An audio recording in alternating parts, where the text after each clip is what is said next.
शुभोपदेशम् इंद्रादिदेवगणवन्दितपादपीठम् वृन्दावनालयमहं वसुदेवसूनम्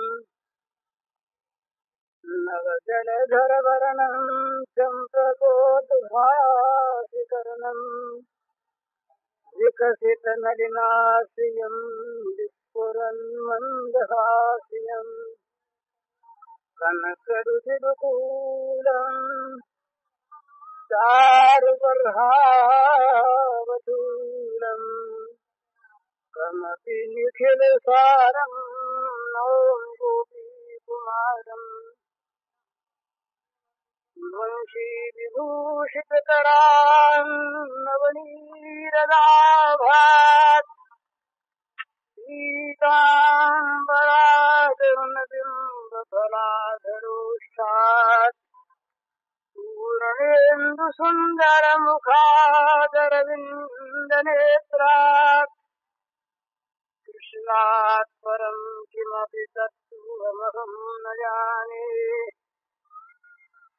ज्ञानाभ्यासवशीकृतेन मनसा तन्निर्गुणं निष्क्रियम् ज्योतिः किञ्चन योगिनो यत्परम् पश्यन्ति पश्यन्तु ते अस्माकं तु तदेव लोचनचमत्काराय भूयाचिरम् इन्दीपुलिनेषु यत्किमपि तन् नीलम् अहोधावति।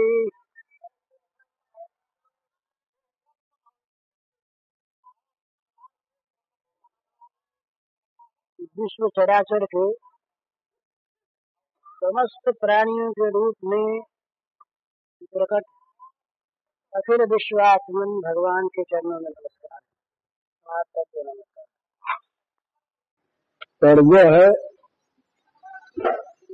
प्रसंग शुरू हो चुका, इसलिए कुछ उस पर कहा जाए तो ठीक। वैसे तो वे 9 सार्वभौम धर्म ही हैं, परंतु ये प्रेम के प्रसंग में उनका एक बहुत बड़े प्रेमी विद्वान के द्वारा कहा गया है, तो वे बड़े सहायक होते हैं प्रेम मार्ग में। और एक बहुत अच्छे पुरुष ने हमसे कहा है कि जो कोई प्रेम मार्ग में जाना चाहे या जाते हैं, उनसे इन 9 बातों का आचरण करने की बात कहनी चाहिए। इससे प्रेम की परिपुष्टि होगी, परिवर्धन होगा, निर्मलता आएगी और शीघ्र प्राप्त होगा प्रेम। तो ये 9 बातों के लिए ऐसा कहा है कि जब प्रेम के भाव का अंकुर पैदा होता है किसी प्रेमी सज्जन के हृदय में, भगवान के जन के हृदय में, तब ये चीजें इसमें स्वाभाविक आती हैं। तो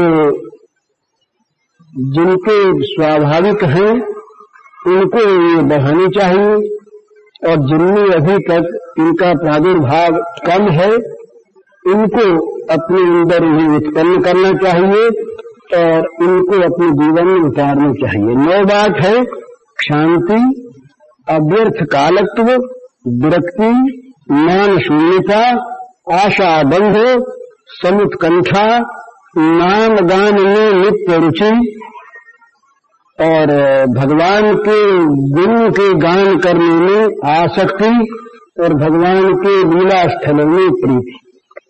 ये 9 चीज हैं। तो इन पर कुछ थोड़ा सा विचार करें। सबसे पहली चीज है शांति। शांति के साधारणतया 2 अर्थ हैं: क्षमा और सहिष्णुता। और इनकी बड़ी भारी आवश्यकता है प्रत्येक उन्नति चाहने वाले व्यक्ति के लिए। जब तक सहिष्णुता नहीं है और जब तक क्षमा नहीं है, तब तक भक्ति का प्रादुर्भाव नहीं होता। भगवान ने गीता के 12वें अध्याय के 13वें श्लोक में क्षमी लक्षण बताया है भक्त का। क्षमावान हो, जो सह ले और केवल सह न ले, जिसने दुख दिया हो उसका भला करे। एक बहुत समझने की चीज है अक्रोध और क्षमा, इन दोनों का मुनि महाराज ने अलग अलग उल्लेख किया 10 धर्मों में। तो अक्रोध का नाम क्षमा नहीं है।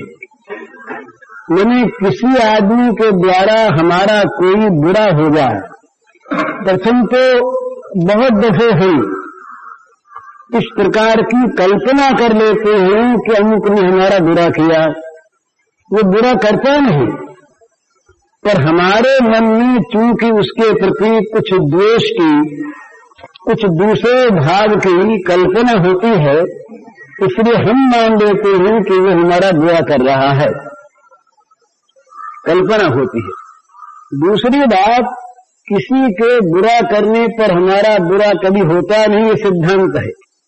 हमारा बुरा तभी होगा यदि उस बुरा होने योग्य हमारे कर्म पहले से बने हुए होंगे और वो फलदानी उन्मुख होंगे। माने बिना प्रारब्ध के हमारा बुरा कोई कर नहीं सकता। हमारा बुरा कोई करना चाहता है यदि, तो वो हमारा बुरा तो कर नहीं सकता, उसका अपना बुरा हो जाता है। तो इसलिए हमारा बुरा करने पर भी हमारे मन में क्षोभ न हो, इसका नाम तो है अक्रोध।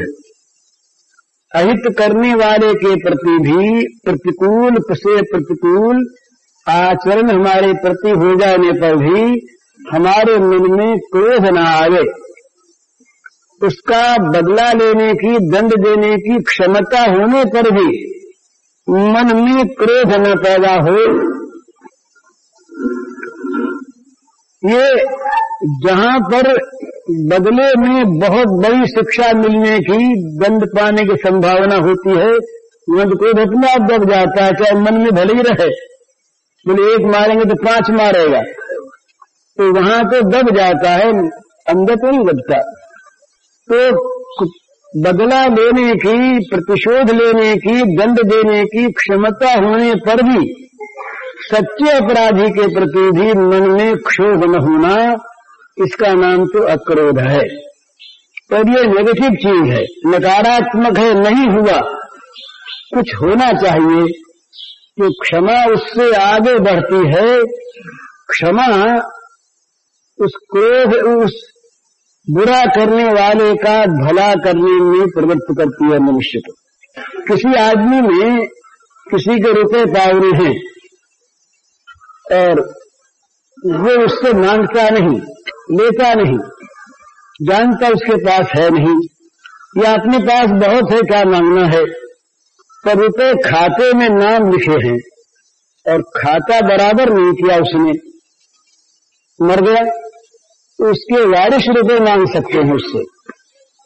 अब आजकल कानून से तिमादी हो जाए वो अलग चीज है, ईमानदार के लिए कभी तिमादी नहीं होती।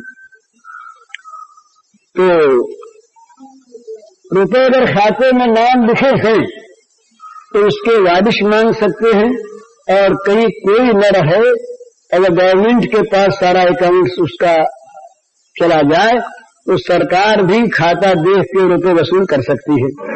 परंतु यदि वो बट्टे खाते लिख करके खाता दोहरा कर दे तो कोई नहीं मांग सकता। तो क्षमा ये काम करती है, खाता दोहरा कर देती है। मने किसी के अपराध का उसे दंड मिलता है, अपराध जिसका किया उसका, उसके न देने पर भी भगवान के द्वारा जो शक्ति दंड विधान करती है, वो शक्ति हम चाहे न चाहें वो विधान करेगी अपने विधान की रक्षा के लिए। परंतु हम यदि उसको क्षमा कर दें, हम यदि उसका खाता दोहरा कर दें, तो फिर उस पर दंड नहीं होता। तो इसी प्रकार से अपराध करने वाले के लिए भगवान से प्रार्थना करना। अपने प्रहलाद की एक कथा आती है बड़ी सुंदर। प्रहलाद बड़ा सहनशील, संड और अनर्क ये दो गुरुपुत्र रहे उसके, विष्णु पुराण की कथा है। उनको बुला करके हिरण्यकशिपु ने बड़ा उलाहना दिया कि तुम लोगों ने पाठशाला क्या खोल रखी है, तो बच्चों को बिगाड़ने का स्कूल खोल रखा है, हमारा बच्चा बिगड़ गया और वो शत्रु की तारीफ करने लगा और हमारी व्यवस्था को मिटाने लगा, तुम लोग कुछ नहीं करते, दंडार रहो, तुम्हें दंड मिलेगा। उन्होंने कहा महाराज अब देखेंगे, हमने तो कोई भूल तो नहीं की, ये बच्चा ही ऐसा है, न मालूम इसके दिमाग में क्या फितूर भर गया है, ये करता ऐसे, खुद भी ऐसे करता है, बच्चों को इकट्ठा कर लेता है, ये उनको भी समझाता है। तो बोले तो और बड़ा अपराध, ये तो हमारे विरुद्ध क्रांति की सारी योजना बना रहा है, ठीक करो। अच्छी बात, तो कुछ और उपाय नहीं चला, तो शंडा नरक ने दोनों ने अभिचार किया, कृत्या उत्पन्न किया उन्हें मारने के लिए। कृत्या उत्पन्न हुई, कृत्या ने मारने का आयोजन किया और कृत्या प्रहलाद को नहीं मार सकी, भगवान के द्वारा सुरक्षित था, तो कृत्या ने प्रत्यावर्तित होकर लौटकर इन दोनों पुत्रों को मार दिया। अब गुरुपुत्रों के मर जाने पर प्रहलाद को शोक हो गया, इसको दुख हो गया। अपने लिए दुख नहीं, तो अपने को मारने का आयोजन करने वालों के लिए दुख हो गया। प्रहलाद ने प्रार्थना की भगवान से, वहां पर दुखी होकर कहा कि भगवान मेरे कारण से देव ब्राह्मण ये मारे जा रहे हैं, ये बड़ा अपराध मेरा। अगर मैं ठीक आपको मानता हूं, अगर मुझको मारने वालों के प्रति भी मेरे मन में द्वेष नहीं है, अगर इनमें भी मैं भगवान को देखता हूं, तो ये मेरे गुरुपुत्र जीवित हो जाए, जीवित हो जाए। प्रहलाद की क्षमा बड़ी विलक्षण, इससे आगे बढ़ी बड़ा सुंदर एक प्रसंग आता है। भगवान ने हिरण्यकशिपु का वध कर दिया, प्रहलाद ने स्तवन किया। भगवान ने कहा प्रहलाद से कि बेटा कुछ मांगो। तो पहले तो प्रहलाद के समझ में नहीं बात आई कि ये भगवान मांगने की चीज क्यों कर रहे हैं, भला ये मांगने और लेने का क्या प्रश्न यहाँ पर है। ये हम लोग जो बात बात में सकाम भाव रखते हैं ना, इनके तो समझ में निष्काम नहीं आता, और जो मांगना जानते नहीं उनको मांगने की कोई बात कहे तो उनके समझ में नहीं आती कि क्या कह रहे हैं, वहां मांगना लेना क्या है। तो प्रहलाद ने बात को ठीक समझानी, तो बोले महाराज ये तो आप यहाँ ये अप्रासंगिक बात कही, तो बनियों की बातें महाराज, बनिए लोग जो माल बेचते हैं और उसके बदले में दाम लेते हैं, जो सेवक सेवा करे वो मांगेगा क्या और लेगा क्या। अगर वो ऐसा है तो नसभृत्य सदैव बने, वो तो सेवक है नहीं, वो तो बनिया है, वनिक है। तो भगवान बोले अच्छा भैया कोई बात नहीं, तुम कुछ मांगो। तो प्रहलाद सोचा कि शायद कुछ मांगने की बात मन में रही होगी, कभी सरकार कह रहे हैं। तो बोले महाराज अच्छी बात, आप देना चाहते हैं तो ये दे कि मेरे मन में कभी मांगने की भावना पैदा ही न हो। तो ये वरदान मांग लिया। ये मांगने के पश्चात एक बड़ा चमत्कार हुआ, प्रहलाद के मन में मांगने की आ गई। भगवान जानते थे ना कि कुछ ये मांगना चाहेगा, कुछ चीज इसके अंदर अवशेष है मांगने की, तो वो चीज प्रहलाद के योग्य है और कहीं नहीं मिलती वो चीज। प्रहलाद ने कहा महाराज एक चीज मांगने के मन में आ गई। कहा मांगो, बोलो। प्रहलाद क्या मांगता है? प्रहलाद कहता है भगवान मेरे पिता ने बड़ा तिरस्कार किया आपका, बड़ी गालियां दी आपको, मेरे पिता की सदगति हो गया प्रभु। अब देखिए मांगा नहीं, न मांगने की भगवान से वरदान की बात मांगी, और मांगा तो क्या मांगा, जिसने जीवन भर दुख दिया, जिसने जीवन भर बारंबार मारने की कुचलवाने की चेष्टा की, उस पिता के उद्धार के लिए, उसकी सदगति के लिए अपने न मांगने का व्रत तोड़कर मांग लिया। ये क्षमा, प्रहलाद की इस क्षमा को देखकर भगवान प्रसन्न हो गए। उनके मुंह से मारे प्रसन्नता के वरदान निकल जाए। रे प्रहलाद, तो एक बात की बात कहता 21 पीढ़ी पर जाएगी जहां तू पैदा हो गया। अब देखिए शांति। तो ये सब उदाहरण सामने रखकर ईसा मसीह ने जब वो कीने ठोकी गई, क्रोध बुद्धि हुआ ईसा, तो ईसा ने कहा ये भूले हुए प्राणी हैं, भगवान उनको क्षमा करो। तो इस प्रकार से सहिष्णुता या क्षमा, ये प्रेमी ऊंचे प्रेमी यदि किसी के कहने पर बात बात में वो उखड़ पड़ता हो, गिरासी बात किसी के सही सहन नहीं हो, वहां तो उलाहने वाला नहीं मिलेगा। इस प्रेम के पंथ में तारीफ नहीं मिलेगी यहां तो उलाहना मिलेगा। वो नारायण स्वामी को बड़ी विकट बात कहते हैं। वो कहते हैं कि घाटी कठिन है जहां प्रेम को धाम, विकल मूर्छा शिशिक दो ये नग के विश्राम। नारायण घाटी कठिन जहां प्रेम को धाम, विकल मूर्छा शिशिक दो ये नग के विश्राम। को रस्ते की धर्मशाला है। किसी को प्रेम के मार्ग में चलना हो और रास्ते में कहीं विश्राम करने की आवश्यकता पड़ जाए तो विश्राम कहाँ करें? विकल मूर्छा शिशिक दो, व्याकुलता मूर्छा बेहोशी और शिशक शिशक के रोना, ये तो प्रेम धाम के मार्ग की धर्मशालाएं हैं, पिकनिक स्थान है, आराम की जगह ये है, ये आराम की जगह।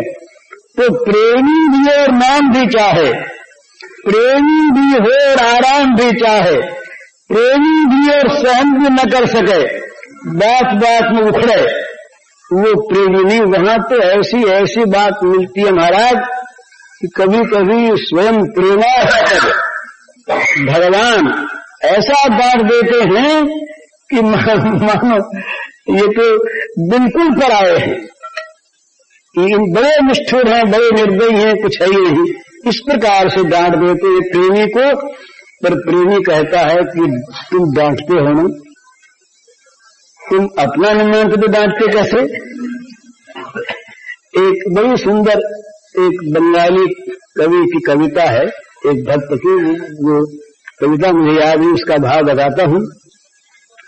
एक देवी थी पत्नी, किसी की धर्म पत्नी थी, तो उस पति ने उसका परित्याग कर दिया, दुहागिन हो गई और पति उसे दुख देता। तो उससे किसी ने कहा कि तुम ऐसे पति का भी तुम नाम जपती हो, तुम उसके प्रति भक्ति रखती हो, ये क्यों रखती हो भला? तो उसने कहा कि मैं क्या ये चाहती हूं कि मुझे वो भोग सुख दे, मैं क्या ये चाहती हूं मेरा वो सम्मान करे? मेरा सबसे बड़ा सुहाग ये है कि वो मुझे याद रखते हैं, अपना मानते, याद न रखते, अपना न मानते तो दुख कैसे देते? दूसरे को तो दुख देने पे मुझे डरना पड़ता है ना, मुझे वो दुख देते हैं, मुझे वो सताते हैं, मेरे लिए वो इतने कड़े बन जाते हैं, तो इसका अर्थ यह है कि उनके हृदय में मेरी नित्य स्मृति रहती है। चाहे दुख देने के लिए स्मृति रहे तो स्मृति रहती है ना, तो इससे बढ़कर मेरे लिए सौभाग्य क्या होगा? ये सहनशीलता, शांति, बुरे बर्ताव में भी अच्छाई दिखती है। और ये चीज बड़ी सुंदर है इस प्रेम मार्ग में कि प्रीतम का दोष कभी दिखता ही नहीं। वो जो चातक की कल्पना की तुलसीदास जी ने, ये बड़ी सुंदर चीज ठीक समझ लेने की है। वो कहते हैं कि बरख परख पाहन पद पंख करे टुक टूक, तुलसी परी न चाहिए चतुर चातक ही चूक। वो मेघ बरसे नहीं, प्यास मार दे, ये अलग चीज, परंतु वो बड़े कठिन कठिन पत्थरों को बरसाकर और सारे पांखों को तोड़ डाले, तब तो वो चातक बेचारा ये कहे तो क्या अपराध कि देखो हमने इतना भजा, न मिले, न सुख दिया, न बरसाया चातक के लिए स्वाति की बूंद का जल, और ये मार क्यों दिया, पाखों के टुकड़े क्यों कर दिए, वो तब भी प्रेम करता है। तो तुलसीदास जी कहते हैं कि भाई वो प्रेम क्यों करता है, तो कहा वो प्रेमी है, वो लेन देन करने वाला, नाप तोल करने वाला व्यापारी नहीं। चेतन चात गचित करो प्रिय तयोद के दोख, तुलसी प्रेम तयोद है कहाँ न मापन जोख। वो कहते हैं कि अपने प्यारे मेघ के दोष उस चातक के चित्त में कभी उदय ही नहीं होते। क्यों नहीं उदय होते कि तुलसी प्रेम तयोदी है, वहां तो प्रेम का समुद्र लहरा रहा है, मापन जोख, वहां माप तोल नहीं, लेन देन नहीं, व्यापार नहीं। तो इस प्रकार से इसका नाम क्षांति। पहले ही हमने प्रेम शुरू किया, जरा सी प्रेम की बात की और भगवान से चाहने लगे कि वो तो अब हम जो कहें वैसा ही करें, और न करें तो हम नाराज। तो ये प्रेम थोड़ी है, ये तो प्रत्यक्ष काम है जो प्रेम के नाम पर अपने मन की करवाना चाहता है भगवान से। इसमें सहनशीलता नहीं और क्षमा नहीं। तो अपने मन में इस प्रकार का भाव रखे कि पहाड़ टूट पड़े, अपने ऊपर आग लग जाए, अपने मन से सारी विपरीत बातें भगवान कर दे। हम जो चाहते उसे न करें और जो न चाहते उसे बार बार करें। प्रेमी की यही पर तो परीक्षा होती है कि प्रेमास्पद जो वो चाहे वो तो बिल्कुल करना छोड़ ही दे, और न चाहे वो बार बार करे, और वहां पर भी उसका प्रेम कायम ही न रहे, बढ़े। इस प्रकार के आदर्श को सामने रखना ये शांति का आदर्श है। दूसरा अव्यर्थ कालत्व, ये बड़े काम की चीज। बोले क्या करें, समय तो कटता नहीं, तो चलो ताश ही खेलो। ये हम लोग करते हैं ऐसा कि बोले क्या करें, दिन तो बड़ा है और काम कुछ है नहीं। तो ये अकर्मण्यों के लिए, आलसियों के लिए कभी काम नहीं होता, चाहे 1000 काम पड़े रहे, उनके लिए काम नहीं। तो वो निकम्मे लोग बोले चलो ताश ही खेलो। ये साधु बहुत से बिगड़ जाते हैं, साधु लोग क्षमा करें, हमारा साधु पर आक्षेप नहीं करता, बिगड़ जाते क्यों हैं कि घर के काम कर दिया छोड़ और काम पास रहा नहीं, भजन का भी अभ्यास नहीं। तो कहते अच्छा एक दम ही लगा लो, ये गाजे वाले क्यों साधु होते हैं, बोले एक दम लग जा, जरा छान लो, बांध छन जा। ये क्यों होता है, इसलिए होता है कि उनका काल तो कटता नहीं। तो काल काटने के लिए प्रमाद का आश्रय लेता आदमी, स्वाभाविक प्रमाद का आश्रय ले। ये प्रमाद है, जो काम करने का उसे न करना और जो काम न करने का उसे करना, मन से, वाणी से, शरीर से। व्यर्थ की बकबाद करना, बैठ जाए 5 आदमी पर चर्चा करने के लिए, बड़ी प्यारी लगे और उसमें निंदा हो लोगों की। वो संत तो कहते हैं निंदा स्तुति दोनों को छोड़ दो। अन्य वेद गुण चिंतन मार्ग से मुक्त हुआ, दोष गुण चिंतन, मुंह से तो दोष ना लग रहा, मन में याद विनाद किसी का दोष गुण। अव्यर्थ काल का अर्थ यही है कि जिसके मन में नित्य भगवान रहे। भगवान ने एक पद बताया, उसने कहा मन का नाम, मन प्रसाद संयतम नमन मात्म विनिग्रह। समझ में नहीं आती कि मन मौन कैसे रहे। तो असली बात है, जितना मन बोलता है उतना वाणी बोल नहीं सकती। मन जितना बोलता है उतना बोलने के लिए वाणी के पास न शब्द है और न समय है। थोड़े से समय में जितना मन बोल जाता है और ऐसी मूक भाषा में बोल जाता है कि उसका उद्धरण करना, उसका अनुवाद करना मुश्किल है वाणी के द्वारा। तो अव्यर्थ काल का अर्थ यह है कि व्यर्थ में माने भगवान के सिवा प्रेमी अपने प्रेमास्पद श्री कृष्ण श्याम सुंदर राघवेंद्र भगवान शंकर जो कि उसका प्रेमी हो, प्रेमास्पद हो, उसके सिवा दूसरे के चिंतन में, दूसरे के कथन में, दूसरे के श्रवण में कभी भी अपने समय को न खो गए। लगावे नहीं तो खोता है।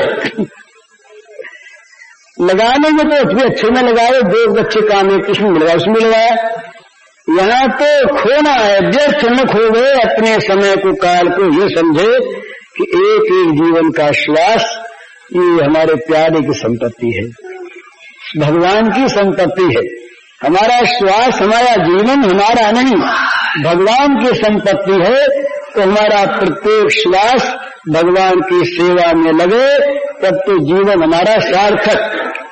और एक श्वास भी यदि दूसरी किसी स्मृति में लगा, दूसरे काम में लगा, तो इतना व्यर्थ गया। तो ये इस प्रकार की जब मन में किसी के दृढ़ भावना हो जाए तब ये होता है। तो क्षण भर के लिए भी भूल जाना उसको अच्छा नहीं लगता, दूसरा काम सुहाता नहीं। ललित किशोरी जी के पास गए लोग, घर वाले गए, घर वालों ने जाके कहा कि ये शाह जी दो भाई रहे, ये लखनऊ के रहे, बड़े आदमी रहे। तो घर वालों ने जाकर के कहा, उनकी दशा देखे, पड़े हुए मिट्टी में, धूल में पड़े, लौट रहे ब्रज में, समझाया बुझाया, कहा भाई कुछ तो ले लो, कुछ तो नहीं लिया। आखिर यहाँ तक कह दिया कि ज्यादा बात करने लगे, बोलने लगे, तो नहीं सुहावे जग की चर्चा, एक दिलवर की चर्चा सहती। ललित किशोरी पार लगावे, माया की सरिता बहती। बोले भैया बेसी बात मत कर, पहले तो जरा समझाया बुझाया कि हमको आवश्यकता नहीं, आवश्यकता नहीं, आवश्यकता नहीं, नहीं ना चाहिए तो ये ले लो, चाहिए तो ये ले लो। तो आखिर ये कह दिया कि भैया हमसे अगर बात करनी हो तो हमारे प्यारे श्याम सुंदर की बात करो, और नहीं तो हम डरते हैं, माया की नदी बहती, कहीं उसमें बह गए तो आफत होगी, तुम लोग चले जाओ यहां से। तो दूसरी बात, दूसरी चर्चा सुहावे नहीं, भावे नहीं, और कोई करने वाला हो तो वहां से अपने आप कान मुड़ जाते हैं, कान वहां रहकर नहीं सुनते। ये हम लोग प्रत्यक्ष देखते हैं, मैं यहां भी बोल रहा हूं ना, और आप लोगों में से अगर किसी का मन और तरफ होगा, कान बहरे न होने पर भी आप ये कहेंगे, मानेंगे कि भाई तुम कुछ बोल तो रहे थे पर हमारा मन दूसरी तरफ था, हमने सुना नहीं। तो मन यदि अपने भगवान में रहे तो दूसरी चर्चा कोई करे तो करता रहे, उसके कान में उसकी आवाज जाएगी नहीं, क्योंकि मन लगा है उस अपने भगवान में। तो ये जिसकी भावना हो जाती है ऐसी कि दूसरी चीज नहीं करनी, नहीं सुननी, नहीं देखनी, तो वो श्रवण और कथा नहीं सुनी हूं, रसना और न गई हूं, जीव के द्वारा दूसरा नाम लूंगा नहीं, दूसरी बात करूंगा नहीं, और कान के द्वारा दूसरी बात सुनूंगा नहीं।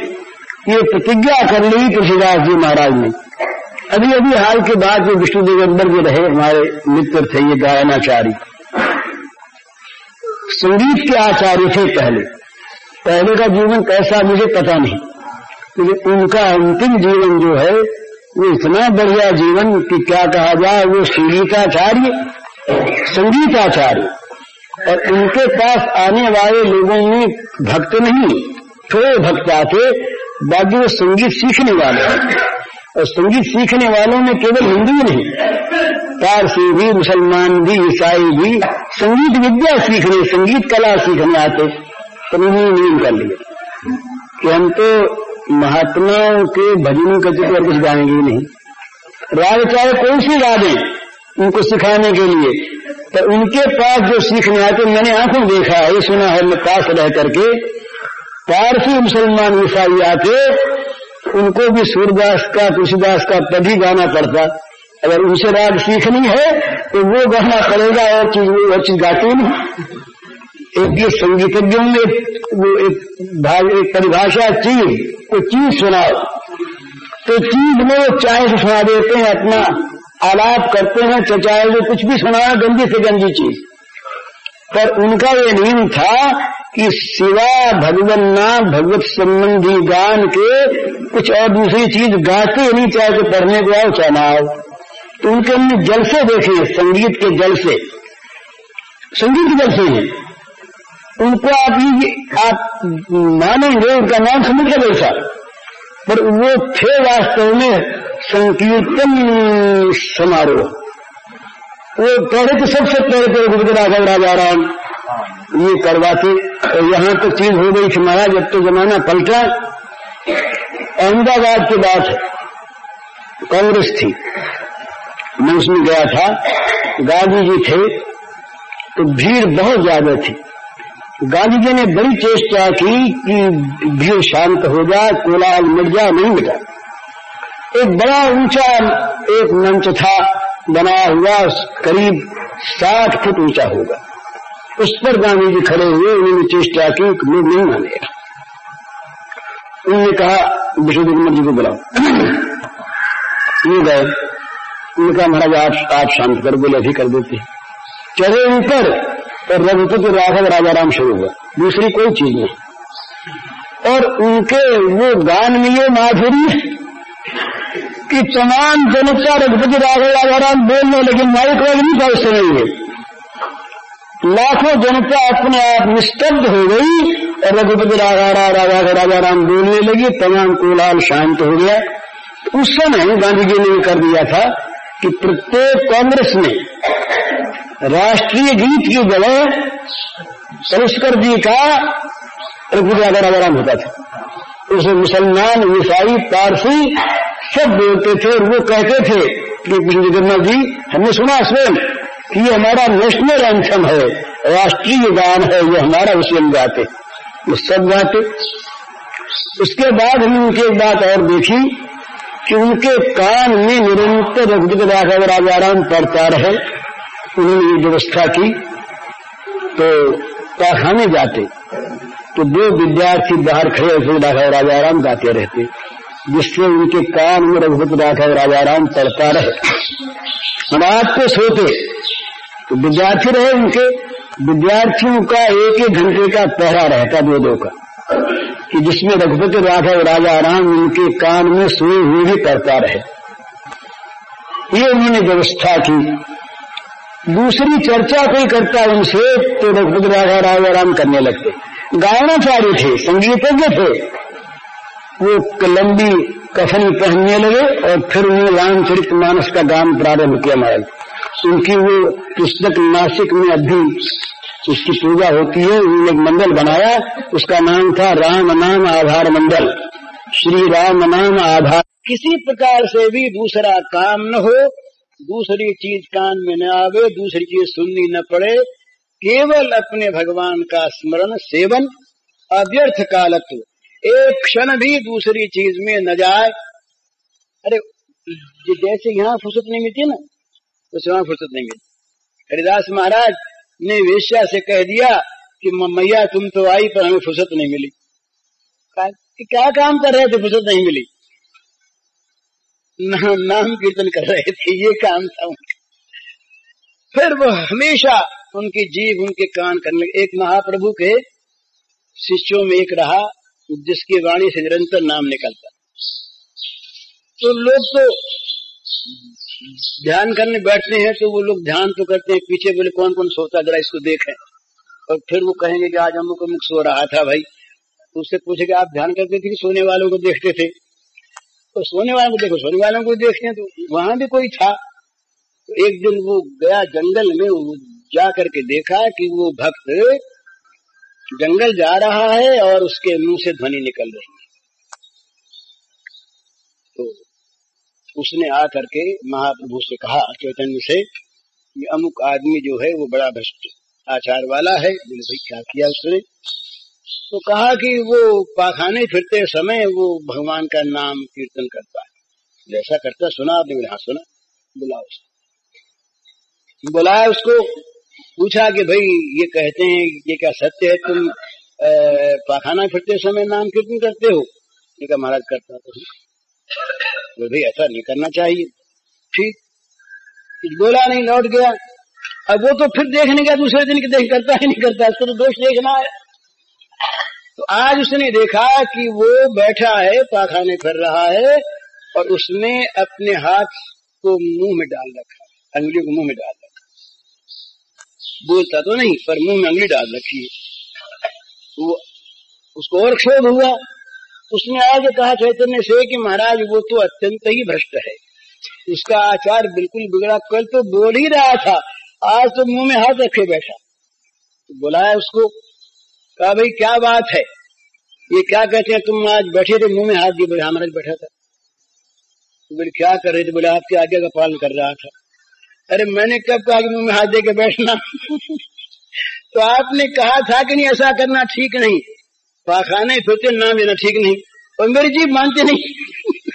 तो मैं जीभ को पकड़े बैठा था। क्या करता बताइए? आपकी आज्ञा मुझे पालन कर रही थी और मेरी जीभ मानती नहीं, तो मैं करता क्या? जीभ को पकड़े बैठा था कि मेरी जीभ बोल न जाए। तो महाप्रभु ने कहा भैया बताओ क्या करें इसका? तो ऐसा अभ्यास हो जाता है जीभ को, कान को, आंख को, शरीर को, मन को, कि वो फिर दूसरी चीज करना नहीं चाहते, सुनना नहीं चाहते, देखना नहीं चाहते। प्रत्येक क्षण उनका बीतता है अपने प्रियतम की सेवा में। इसका नाम है अव्यर्थ कालत्व। अव्यर्थ कालत्व। तीसरी चीज बड़ी आवश्यक है, संक्षेप में कह रहा हूं मैं। तीसरी बड़ी आवश्यक चीज है विरक्ति। हम लोग जहाँ प्रेम प्रेम चिल्लाया करते हैं ना, वहाँ कह देते हैं प्रेम में वैराग की आवश्यकता नहीं। मैं भी कहा करता हूँ बहुत बार ऐसा। तो वो हो सकता है कि प्रमाद हो सकता है सिद्धांत हो। प्रेम में वैराग्य करने की आवश्यकता नहीं है, पर प्रेम के राज्य में विषय विराग का प्रवेश, विषय के राग का प्रवेश नहीं है। तो राग हो तो वैराग्य करना पड़े। यदि विषय राग है तो प्रेम के राज्य में प्रवेश नहीं है महाराज। विषयासक्ति जिसके मन में है उसका भगवान के प्रेम के राज्य में प्रवेशाधिकार नहीं है, प्रवेश नहीं उसका। तो वहां वैराग्य करना क्या पड़े? राग हो तो विराग करे। तो ये विरक्ति उसका लक्षण। ये तो कहा ना ये चीजें उत्पन्न होती है, ये नहीं जाती, उत्पन्न होती है उसमें विरक्ति। माने संसार के प्राणी पदार्थों से, संसार के विषयों से, भोगों से, लोक परलोक के समस्त भोगों से उसके मन में स्वाभाविक वितृष्णा हो जाती है। उनकी तरफ मन जाता ही नहीं। दोष दुख देख करके मन को हटाना ये वैराग्य का अभ्यास है, ये ज्ञान का साधन है। परंतु वहां दोष दुख देखने की तो तब आवश्यकता हो जब वो चीज हो। तो वहां पर तो भगवान का अनुराग चित्त पर छा जाता इस प्रकार से कि विषय की स्मृति नहीं होती उसमें। तो विषय सेवन कहाँ से हो, विषयों में आसक्ति कहाँ से रहे? तो वहां ये परीक्षा होती है अपनी मन में अपने आप की, कि हम अपने मन में अपने को प्रेमी मानते हैं तो विषयानुराग है कि नहीं। वहां ये चीज नहीं है। एक और समझ लेने की बात है, विषयानुराग न होने का अर्थ विषयों का परित्याग नहीं है। वहां पर स्वरूप से भगवान में आत्यंतिक आसक्ति है और घर का प्रत्येक पदार्थ ये भगवान की सेवा में समर्पित होकर उनकी वस्तु बन चुकी है। अपने उस पर राग करना पाप है, अपने उस पर ममत्व करना अपराध है, उसको अपना मानना अपराध है। अपने सहित अपना सब कुछ भगवान के समर्पित हो गया। अब भगवान की वस्तु के संभाल भले ही करें। वो श्री यशोदा मैया के लिए एक बार ऐसी बात उठी। अब रात दिन घर के काम में रहने लगी। जब श्री कृष्ण नहीं हुए थे तब तो सत्यनारायण की कथा भी कहाती और पंडितों को बुलाती, उनसे सुनती सुनाती और घर में मन नहीं लगता उसका। अब तो दिन रात घर का काम करने लगी। तो अड़ोसी पड़ोसनी इकट्ठी हुई एक दिन, बोली मैया तेरे तो ये कन्हैया क्या हुआ, तू तो घर में आसक्त हो गई, रात दिन घड़ी का काम तुझे सूझने लगा, कितना तेरे में त्याग वैराग्य था और कैसे तो भगवान की पूजा करती थी। तो उसने कहा, यशोदा मैया ने, आओ भैया कि भगवान की जो पूजा करती हूं मैं, ये नारायण ने ही तो कन्हैया दिया है मुझको, और नारायण ने मुझसे कह दिया है, नारायण ने, और नारायण की उपासिका थी, कि ये कन्हैया मेरे समान है, तो इस कन्हैया की सेवा किया करना। तो मैं घर संभालती हूँ, क्या मेरे लिए संभालती हूँ? अरे गायों को न संभालूं और अच्छा दूध न दुआ जाए, कन्हैया को न मिले तो उसको दुख होगा। तो घर को संभालना सारा का सारा ही कन्हैया के लिए है, अपने लिए नहीं। तो मैया घर संभालने लगी, घर में आसक्ति मैया की दिखने लगी, पर वो घर में आसक्ति नहीं, वो आसक्ति है कन्हैया। वो एक काला चांद गीता में, वो लंबी कथा तो फिर कभी एक उसका अंश, महात्मा ने कहा कि तुम सिर मुड़वा दो, बाल बाल मुड़वा करके अपने सिर के चोटी वोटी सब, और राख वाख लगाओ, तप करो, तब भगवान मिलेंगे।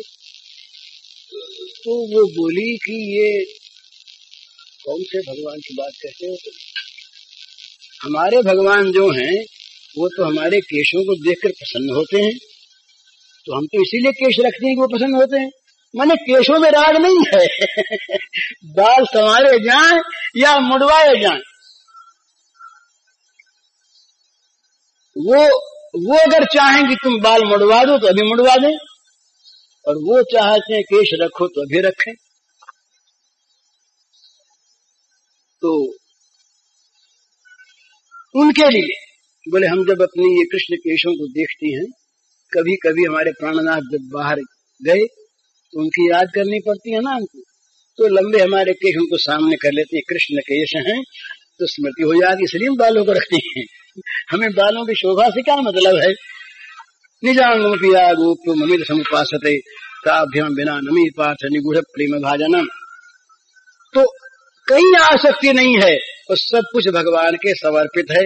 इस समर्पित भाव से तो विरक्ति, कहीं भोग सामने आ जाए और वो भोग कहीं भगवान को भुला देने वाला हो, तो वो प्रेमी समझेगा कि मेरे पर वज्रपात हो गया, नरकों में आ गया, मैं इतनी बड़ी बुरी दशा मेरी हो गई कि ये भोग मुझे भगवान को भुलाने वाला बन के आ गया। तो विरक्ति स्वाभाविक, भोगों से विरक्ति, भोगों का न अच्छा लगना, न सुहाना, सामने भोग होने पर भी उनकी तरफ दृष्टि न जाना, ये इस प्रेम राज्य का स्वाभाविक एक नियम होता है। विरक्ति, विरक्ति का अर्थ ये नहीं मानना चाहिए कि वैराग्य की कवायद की जाए या वैराग्य का वेश बनाया जाए। विराग जो है ना, ये क्या चीज है? राग के अभाव का नाम विराग है, और राग का अभाव मन में रहता है। हम अपना नाम वैरागी रख लें और व्यापार करें, खूब दुकान चलावें, और उस व्यापार में हमारे लाभ हानि में सुख दुख होता हो, तो नाम वैरागी है हमारा, हम वैरागी नहीं। वो सुदामा के गले में हाथ डाल करके बैठ गए, श्याम सुंदर पलंग पर बैठा लिए, बड़े प्रेम से कहने लगे, भैया देख, जैसा तू वैसा ही मैं, तेरे मेरे में कोई फर्क नहीं है,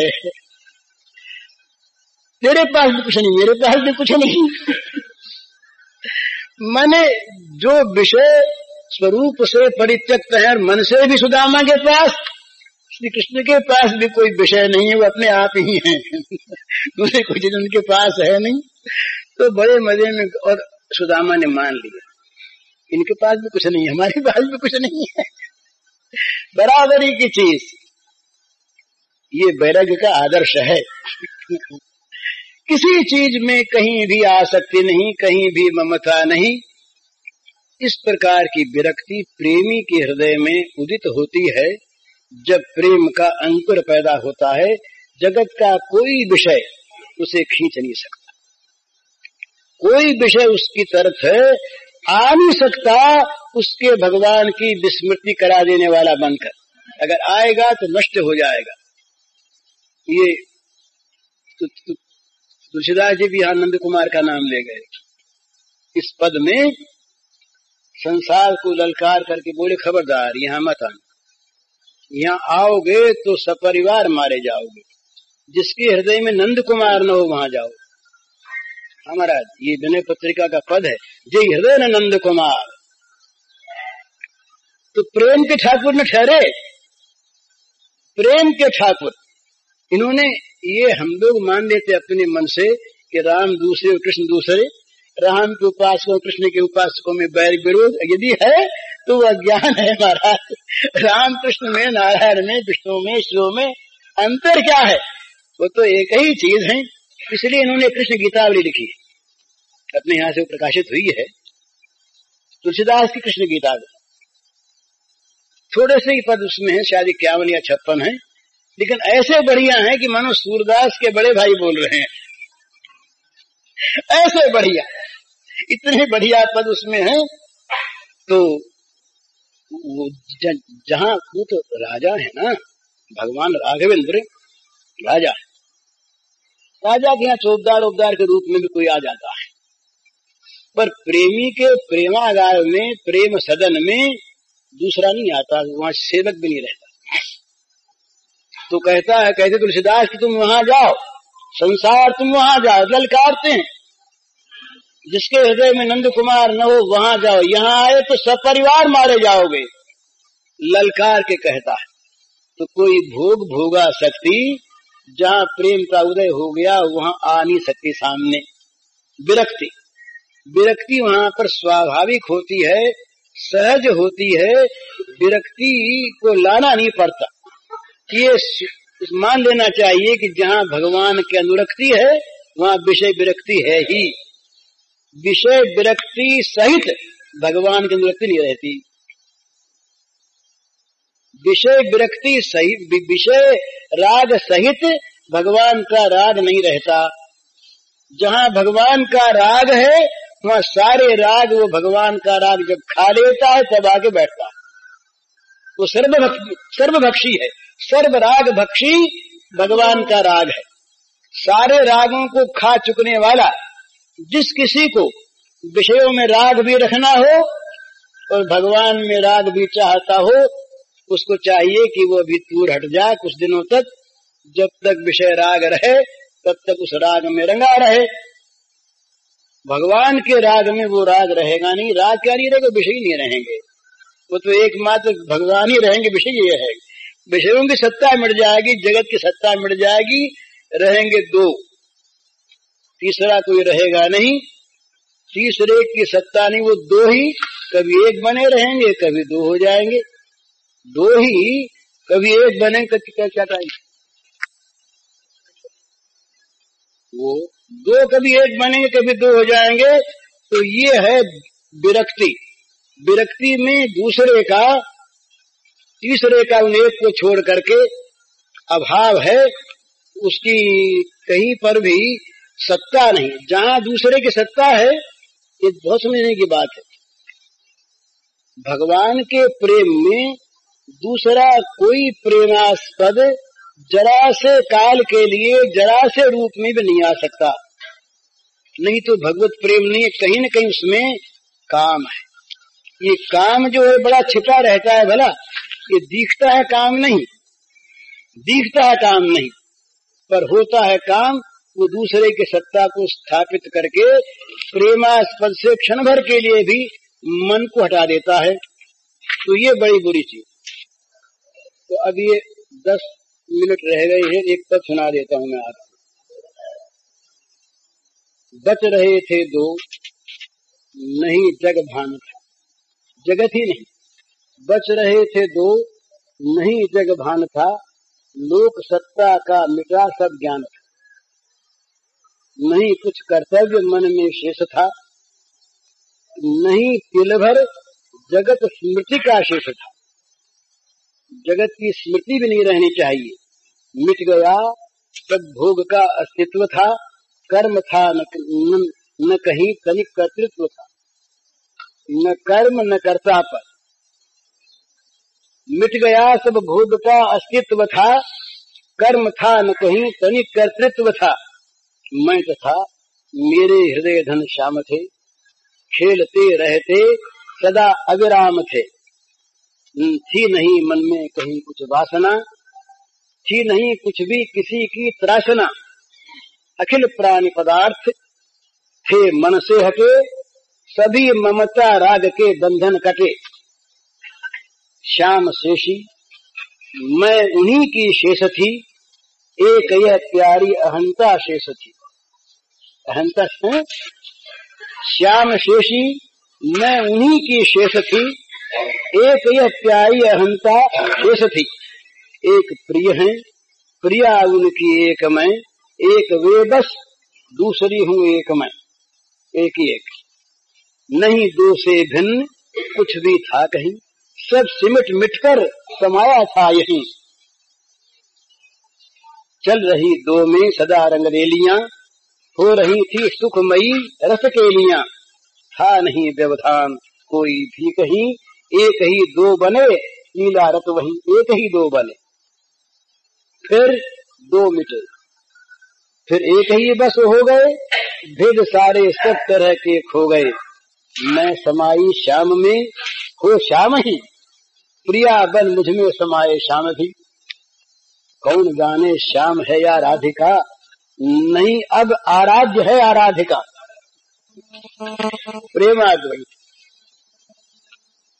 मैं समाई श्याम में हो श्याम ही, प्रिया बन मुझ में समाये श्याम भी। कौन जाने श्याम है या राधिका, नहीं अब आराध्य है आराधिका। सब तरह धुल मिल हुए बस एक हैं, इंद्रियां मन चित्त मति न अनेक हैं। ये भी सब एक हो गए, एक थे पहले अभी भी एक हैं, यही दोनों की मधुमयी टेक है। तो इस तरह से जब एकत्व का संपादन हो जाता है, ये जहाँ शुरुआत होती है वहाँ विषयासक्ति रहती नहीं। ये भैया ऐसे ही है, विषयासक्ति वहाँ रहती नहीं। जहाँ विषयासक्ति रहेगी ये ध्यान रख लेना चाहिए, वहाँ भगवान का अनुराग उत्पन्न नहीं हुआ, और यदि हुआ कहीं तो उसमें बड़ी बाधा हमने डाल रखी है विषयासक्ति की। विषयों का अनुराग वहाँ टिक नहीं सकता, रह नहीं सकता। तो ये देखना चाहिए प्रेमी को कि हमारे मन में विषयानुराग है कि नहीं, और यदि है तो प्रार्थना करनी चाहिए वहाँ पर अपने सर्वशक्तिमान भगवान प्रेमास्पद से कि हे नाथ हमारी सारी विषयाशक्ति को तुम हर दो।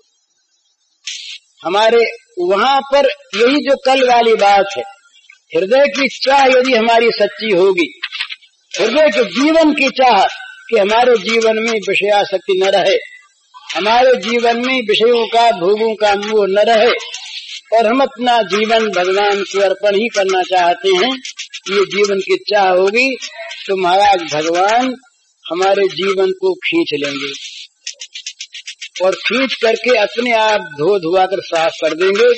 पूरा करकट साफ करना फिर उनका काम होगा, हमारा काम नहीं। हमारे जीवन की चाह होनी चाहिए सच्ची कि हम उनके प्रति अपने को समर्पित कर देना चाहते हैं बिना शर्त, और दूसरी किसी वस्तु में हम ममता राग नहीं रखना चाहते। वहाँ भगवान देखते हैं कहीं कहीं पर भाई ये चाहता है कि नहीं, मिटती तो नहीं बात है, नहीं अभी वो आसक्ति है, तो इसकी चाह है कि नहीं। तो कई ममता की चीज को थोड़ा सा छीनते हैं, वो कई ममता की चीज को छीनते हैं, और कई सांसारिक सुख जो उसके अनुकूल है उसमें प्रतिकूलता पैदा कर देते हैं। वहां पर वो प्रसन्न होता है या नाराज, उसके मन में क्षोभ होता है या भगवान के विधान पर, मंगलमय प्रभु की सुखमयता पर विश्वास करके शांति। ये संसार में जो कुछ भी होता है ये एक बात पे ध्यान रखने की होना ही है अवश्य, इसको बदलने की चेष्टा न करे, कोई लाभ नहीं। अगर बदल भी दिया गया किसी अनुष्ठान इत्यादि से तो रहने वाला नहीं, अनित्य है। दूसरी बात ये समझे, इससे ऊंची बहुत ऊंची कि भगवान का मंगल विधान है, ये हमारे मंगल के लिए हो रहा है। और इससे भी ऊंची बात ये प्रेमास्पद का सुख है, प्रेमास्पद का सुख है।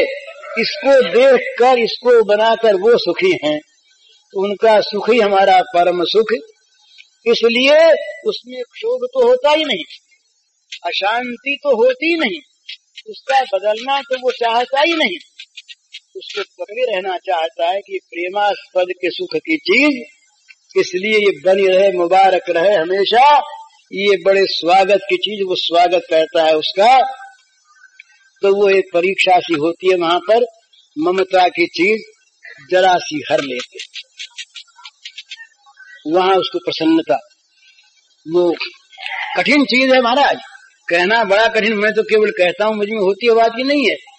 नरसिंह जी महाराज रहे, नरसिंह जी के जवान लड़का बड़ा भजन करने वाला, अनुकूल, जवान बेटा मर गया। मरना चाहते नहीं थे, किसी का मरना चाहना ये तो द्वेष है, ये पाप है किसी का भी, लेकिन मरने के बाद भगवान का सुख यदि देखे वो अलग चीज। लड़का मर गया जवान, इनको पता लगा लड़का मर गया तो हंसने लगे, ना बोले भलू थयू भांगी जंजाल सुखे भजीशु श्री गोपाल, ये गुजराती पद है। भलू थयू भांगी जंजाल सुखे भजीशु श्री गोपाल, बड़ा अच्छा हुआ इस जंजाल ही कट गया। भलू थयू भांगी जंजाल सुखे भजीशु श्री गोपाल, अब तो सुख से भगवान का भजन करेंगे, आनंद हो गया। अब तो जंजाल था, कभी कभी चिंता हो जाती थी ना, चलो बड़ा अच्छा हो गया। अब बेटे के आने जाने में जो कुछ होता है ही, आने जाने वाला आ जाएगा ही, और मरना रोक भी नहीं सकते हम, और रुक करके सुख हो जाएगा ये भी कोई ठीक नहीं। मरने के बाद रोगे तो रोता रहो, रोने के सिवा कुछ हाथ लगेगा नहीं, वो बच्चा तो आएगा नहीं वापस। और भगवान के प्रेम को उसमें देखा, भजन की सुविधा देखी, तो सुख भी हो गया और भगवान भी मिल गए। तो इस प्रकार से कभी कभी भगवान ये चाहता है कि नहीं जीवन से केवल हमको, वो चाहते हो, भगवान कहते भी ये हमको चाहते हो तो जगत के सुखों से वंचित रहना पड़ेगा। हमारा सुख मिलेगा जहाँ राम तह काम नहीं, जहाँ काम नहीं राम, तुलसी कबहू न रह सके रवि रजनी एक ठाम, सूर्य और अंधकार की मई रात्रि एक स्थान पर एक साथ नहीं रह सकती। इसलिए अगर हमें चाहते हो तो भैया तैयार हो जा, हम तुम्हारे घर को जलाएंगे, पलीता लेके आते हैं जलाने के लिए, हो तैयार? जरा महाराज ठहर जाओ, हाँ ठहर जाते, कोई आपत्ति नहीं, ठहर के आएंगे, तुम जब कहोगे तब, जब चाहोगे तब, पर जब आओगे तब सबकी खाक पर तुम्हें नाचना पड़ेगा, सबको जला उला करके उसके भस्मावशेष पर तुम अगर नाचने के लिए प्रस्तुत हो तो आ जाओ, और नहीं तो भैया थोड़े से दूर रहो। प्रेम पंथ पावकनी ज्वाला, भाड़ी पाछा भागे जोने, माही पड़ा ते महारस माने, देखनारा दाधे जोने। सुंदर भाव है कि प्रेम की जो ये प्रेम का पंथ है, ये आग की लपट है, दूर से देख करके लोग भाग जाते हैं, जल जाना पड़ेगा, पर जो अंदर इसके कूद पड़ते हैं वे तो महान शांति रस का अनुभव करते हैं, और जो बाहर देखते वो जलते रहते हैं। देखने वाले जलते हैं और इस आग में कूद पड़ने वाले शांति का अनुभव करते हैं, उन्हें रस आता है। तो है तो ऐसा ही, पर वो विरक्ति का उदय मन में न होने से, विषयानुराग रहने से हमारा मन विषयों की ओर दौड़ता है। तो ये तो अपने हाथ की बात नहीं, मान लीजिए दौड़ता है, पर चाह हमारे हाथ की बात है। हम यदि चाह करें उसके बाद अगर रहें तो या तो ये मानना चाहिए कि ये उनके रखे रहते हैं तो रहें बेचारे, पर हमको वश में नहीं कर सकेंगे। हमारे पर यदि इन्होंने आक्रमण किया तब तो ये मारे जाएंगे, क्योंकि हम तो उनकी रक्षा में। और वो यदि इन्हें रखते हैं कि भाई कुछ दिन इनको रखो फिर खाली कर देंगे ये मकान, तो उनसे दबे रहेंगे ना, उनसे मरे रहेंगे, पर असल में वो मरे भी रहते नहीं, मरे भी रहते नहीं, क्योंकि जहाँ प्रकाश है वहाँ अंधकार रहता नहीं, तो विषय विरक्ति। चौथी चीज है मान शून्यता। विषयों में भी ये सबसे बड़ी मारात्मक चीज ये मान है, बड़ी बुरी चीज। सब विषयों का त्याग करने के पश्चात भी मान की भूख मन में रह जाती है, और वही मान प्रशंसा कीर्ति का रूप बनता है। उसमें भी भावी मान है एक। यश जो है ये मान मंदिर ही है। मान के मंदिर का जो ऊपर का हिस्सा है उसका नाम कीर्ति है। कीर्ति में मान भरा हुआ है, अपमान कीर्ति नहीं है। तो मान जो है कीर्ति के साथ रहता है। तो मान शून्यता होनी चाहिए उस प्रेम के अंकुर पैदा हुए हृदय में। अगर मान की भूख है तो भगवान की भूख नहीं। इसका बड़ा सुंदर उपदेश किया चैतन्य ने। अपने को कितना मान शून्य कर दे। तृणागत सुनी चेन करो वरिवसहिष्णुना अमानिना मान देना युतनी सदा हरि ही। अपने को राह में पड़े हुए एक तिनके से भी छोटा समझे। तृणात अपि, तिनके से भी छोटा समझे। वृक्ष के समान सहनशील हो। जलाने वाले, काटने वाले, मारने वाले का भी वृक्ष उपकार करता है। अमानी हो, मान दे, सबका मानद हो।